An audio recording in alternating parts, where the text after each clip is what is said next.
પ્રભુ મને ક્ષમા કરજો, પણ હું શું કરું? હું તુચ્છ પક્કો છું, હું મનુષ્ય માત્ર પાપી.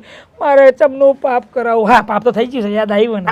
હા, પાપ થઈ ગયું. જો પ્રભુ એક કામ કરો, હું છે ને તમને મલમ લગાવેલું તો દવાખાનેથી મલમ લાવી દઈશ. મલમ લગાવેલું, દુખાવાની ગોળી આલું, અને પ્રભુ તમારે છે ને હવે આરામ કરવો પડશે થોડીક.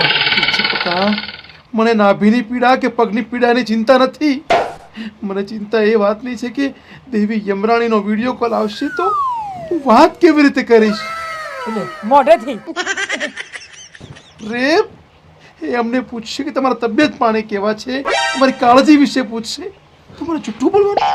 અમે જુઠ્ઠું કદાપી નહીં બોલી શકીએ. અને એમને હું એવું કહીશ કે એમને શ્વાન કરડ્યું, એક યમરાજને કૂતરું કરડ્યું. હું કેવી રીતે કહી શકીશ?